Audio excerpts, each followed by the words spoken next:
All right, so I've been wanting to do a video like this for a while, just haven't gotten around to it. But here we are. So, doing some night driving. What kind of wanted to do this earlier today, but unfortunately didn't. Anyway, that doesn't matter. What to do with your conservative family member? How do you talk to them? It can be difficult. It's stressful. Starts fights. Nobody wants that. Nobody wants that to happen. It's family. We're supposed to, have, remember, times from then and we were young, whatever the fuck. So let's just put this into a scenario here. Uh, but before I do that, before we start talking about strategy, we need to think about what a conservative is, why it is they came to the conclusion that they have. Now, that could be through family indoctrination, the monolith of disinformation that is Fox News, or you got the Ben Shapiro's of the world existing on the internet, talking to friends at work, et cetera, et cetera. So, something that needs to be explained, and this is very crucial. Conservatives' worldview is a bit different than that of a liberal, obviously, when it comes to ideology. But something to keep in mind,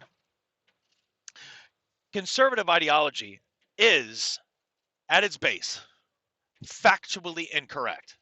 It just is. And as a leftist, I will say that liberalism is conceptually incorrect. And the only way that conservatism can be as factually incorrect as it is that it just needs to be worse than liberalism.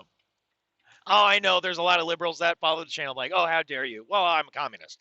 My family knows this. This is why they don't talk politics with me. Not why they don't talk politics with me, but that's because I'm about to show you why it is that the way that I talk to them. So, factually incorrect. Now, there's a problem there because when you give them information, factual information, as factual as it can be, they will never recognize it because what they've done is they've taken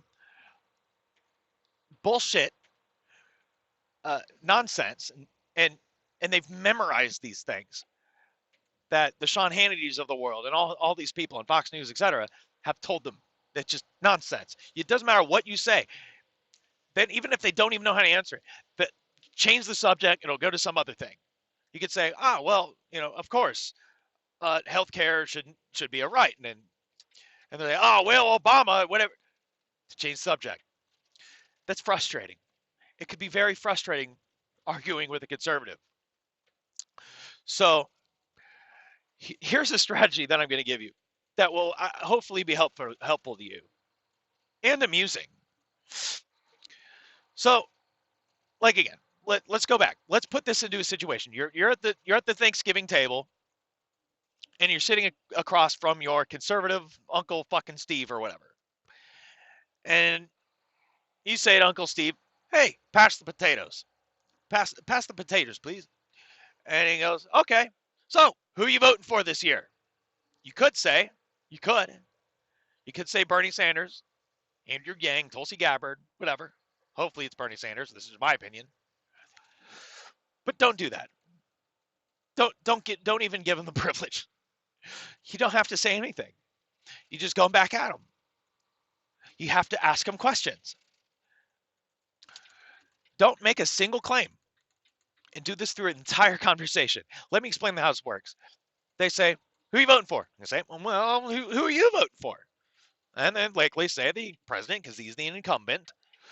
Trump, 2020, MAGA, make America great again. Woo! Okay. So we've gotten that.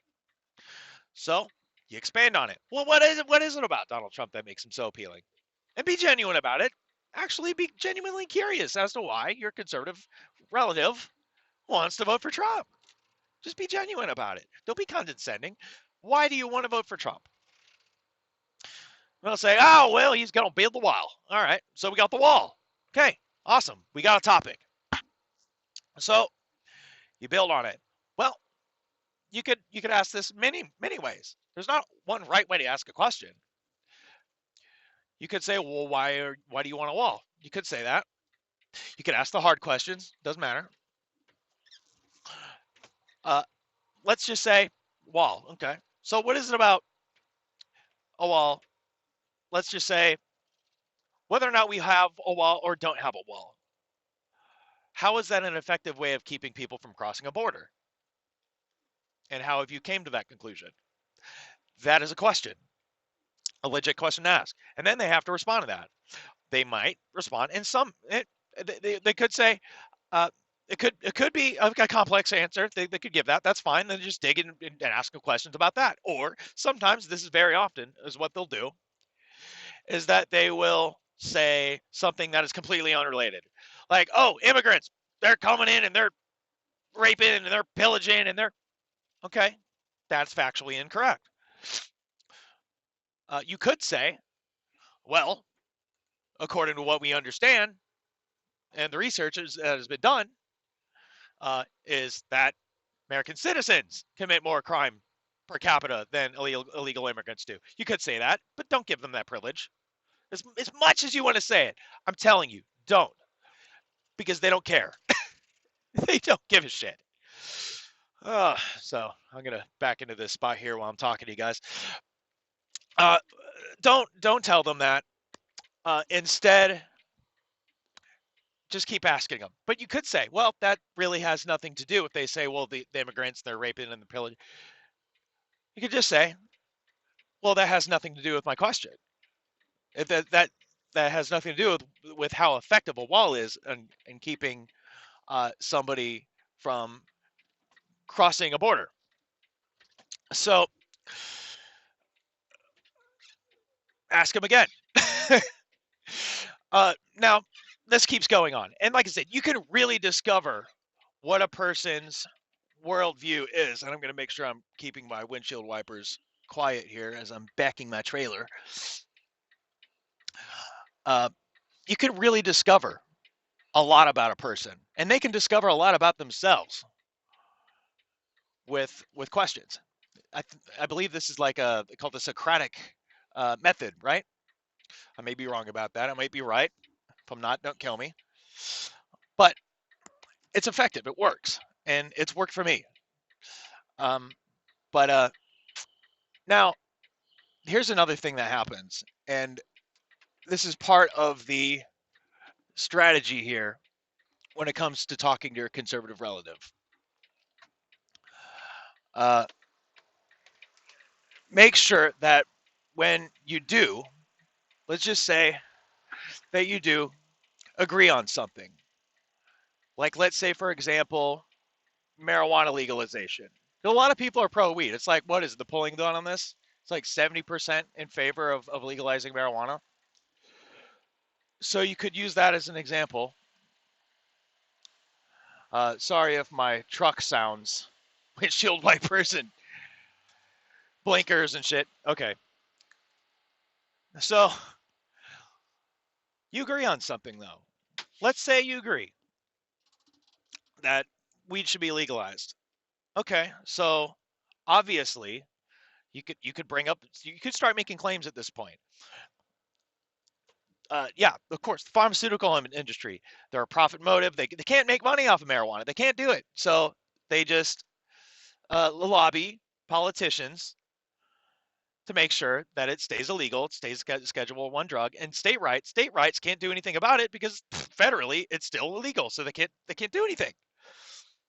It can't be studied. It's very problematic. So profit motive pharmaceutical industry, at least can ask a question. It's problematic, isn't it? And they might say yes. They might, or they might not. They might say, well, to a certain degree or whatever, and then start asking questions again. Now, you can ask your questions from your perspective as a leftist or, as a progressive, right? But don't impose that, because then that's it doesn't make it any easier. So just follow the conversation as it goes, wherever they're going. But the important thing to keep in mind is you are not really trying to change their mind as much as you are trying to get them to discover something about themselves. Because as I've just said before, it doesn't matter what you tell them, they're not going to believe a damn thing that you say. So let them discover why it is that they believe in the things that they believe in the first place. And they could end up changing their mind. It often happens. They want to go and research what it is that they know. So uh, hopefully this works as a strategy for you, as it did for me. Now might do some other videos, maybe about truck driving. Might how to slide your tandems, how to fill out a logbook, how to drive during the winter, or etc. We could do stuff like that, have a conversation with like a channel 19 kind of style, have a bunch of followers get on our Discord all at the same time. We could stream a conversation there. That'd be a lot of fun. We're still doing our podcast, haven't gotten around to it in a couple weeks, but we'll get to it. We're just kind of starting this. But yeah, hopefully you like this content and you enjoy your holiday, or Thanksgiving, aka Genocide Day. And hope hopefully you can have fun with this method, and it will relieve you from the stress of having a heated argument that goes absolutely nowhere. So, you guys take it easy. Peace out.